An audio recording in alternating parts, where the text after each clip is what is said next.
कल जो घटना हुई है, जो जैसलमेर में पहले ही मौसम में पहली बारिश में जो तूफ़ान आया, पहले बहुत आंधियाँ और तूफ़ान आई, जिससे घटना ऐसी जैसलमेर में नहीं हुई ऊपर वाले के मेहरबानी से। लेकिन कल जो घटना हुई वो बड़ी दुखदायक घटना थी।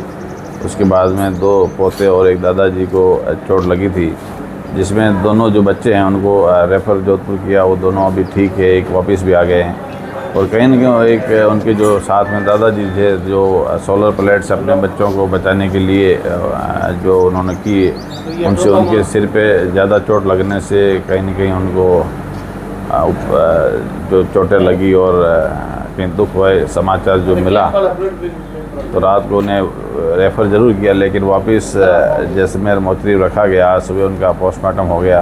और क्योंकि स्थिति देखो, जैसलमेर की हॉस्पिटल की ऐसे शुरू से ही इस तरह की रही है। यहाँ कोई डॉक्टर आना नहीं चाहता, यहाँ कोई कर्मचारी नहीं आना चाहता, यहाँ कोई कंपाउंडर नहीं आना चाहता, यहाँ कोई एनएम नहीं आना चाहती। ये स्थितियाँ शुरू से ही जैसलमेर में पहले से बनी हुई है। इसमें तो गवर्नमेंट को एक सर्कुलर, एक नॉर्म्स होना चाहिए। जो भी डॉक्टर बन रहे हैं, जो कंपाउंडर बन रहे हैं, एक नॉर्म्स हो कि भाई जो जैसलमेर ज़िला है, बाड़मेर है, जो पिछड़े ज़िले हैं, उनका क्राइटेरिया अलग रखना चाहिए। तभी जाके इन पिछड़े ज़िलों की हॉस्पिटल की हालात है, चाहे अन्य विभागों की हालात सुधरेगी। आपने जो रात को व्यवस्था देखी, न तो कंपाउंडर व्यवस्था थी, न स्वास्थ्य एम्बुलेंस की व्यवस्था थी, तो जो कांग्रेस पार्टी की ओर से आप जिलाध्यक्ष भी है, तो किस प्रकार से विरोध? देखो, हालात सभी सरकारी ये चाहती है कि हॉस्पिटलों में हालात सुधरे। ये सबसे बड़ा हॉस्पिटल है ज़िले का। यहाँ पूरा जैसलमेर जो बड़े क्षेत्रफल की दृष्टि से फैला हुआ है, पॉपुलेशन भी बढ़ गई है, आबादी बढ़ गई है। आज यहाँ सोलर कंपनियाँ आ गई, सीमेंट की कंपनियाँ आ गई है, कहीं न कहीं उद्योग यहाँ जो लग रहे हैं, तो कहीं न कहीं अब जनसंख्या वृद्धि और ज़्यादा बढ़ चुकी है। तो कहीं हालात हॉस्पिटल के जो NGO है, जो संस्थाएं, जो पैसा जिला प्रशासन, जो जिला कलेक्टर की संस्थान है, वहाँ देते हैं, तो मुझे लगता है उस पैसे को इस हॉस्पिटल में देना चाहिए। जितना भी जैसलमेर विकास समिति का जो पैसा आता है, ये कहीं न कहीं कुलदरा में लगाते हैं या अन्य स्थलों पे लगाते हैं, या कुछ दीवारें फुटपाथ बनाते हैं। उसकी जगह जैसलमेर विकास समिति का जो भी 100% पैसा है, उसको कहीं न कहीं जैसलमेर के हॉस्पिटल में दान देना चाहिए। इतनी बड़ी घटना हुई, मौके पर न तो कोई डॉक्टर पहुंचा, न जिम्मेदारी कोई अधिकारी पहुंचा। देखो, कल घटना हुई, वो जैसलमेर को बड़ी शर्मसार करने वाली घटना है। यहाँ जो डॉक्टरों की हालात है, कंपाउंडर है, वो तो यहाँ के जो डॉक्टर है, यहाँ के PMO है, वो खुद मान रहे, वो खुद इस हालात से पूरे वाकिफ़ है।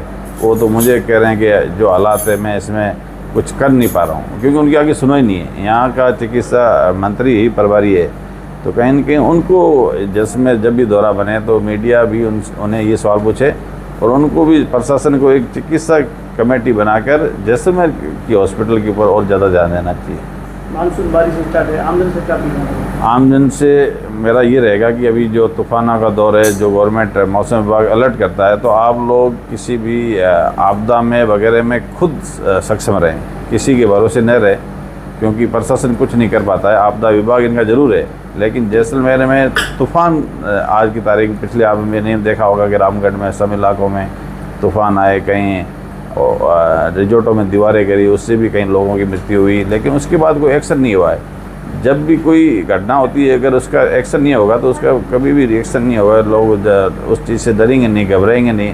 कहीं ना कहीं ये जो हेलमेट है, बेल्ट सीट है, इसको लेकर ये बार बार ऑनलाइन चालान काटते हैं या लोगों को बताते हैं, तो इससे ज़्यादातर जन सेवा वाला काम अगर प्रशासन करे तो बेहतर होगा। इसलिए आप 2 घंटे से मोर्चरी आगे खड़े थे, वहाँ पर एक गैस प्लांट है, वो भी लीक हो रहा है। देखो, सारी स्थिति ऐसी है। वहाँ मैंने पुलिस वाले बेचारे क्या करें, वो भी अपनी तहरीर लिखते हैं, पंचनामा बनाते हैं, लेकिन स्थिति ये है कि मोर्चरी में पोस्टमार्टम वाला इनके पास स्टाफ नहीं है। जो रिटायर्ड कर्मचारी है वही आके सेवा दे रहे हैं। प्रॉपर कोई तरीके से न कंपाउंडर है, न 108 है। 108 है तो एक ही 108 है, उसमें भी दिक्कतें आती रहती है, तो वो कहीं जैसलमेर से बाहर जा नहीं सकती है। सिर्फ सिंगल 108 है जैसलमेर में। तो कहीं इनकी सारी स्थितियाँ, मैं किसी के ऊपर सवाल नहीं उठा रहा हूँ, मैं तो ये कर जन सेवा काम है, हॉस्पिटल सबसे बड़ा काम है। बार बार जब भी सरकारें आई तो लोगों की ये डिमांड रही कि जैसलमेर का हॉस्पिटल सुधरना चाहिए। मैं धन्यवाद दूँगा गहलोत साहब का, जिन्होंने मेडिकल कॉलेज यहाँ बनाई जैसलमेर में। आज जो रामगढ़ रोड पर इतनी बड़ी बिल्डिंग बन रही है, जब वो प्रॉपर स्टार्ट हो जाएगी तब मुझे लगता है कहीं ना कहीं लोगों को इस चीज़ में मोहलत मिलेगी और अच्छे ढंग से चिकित्सा सेवाएँ मिल सकती है।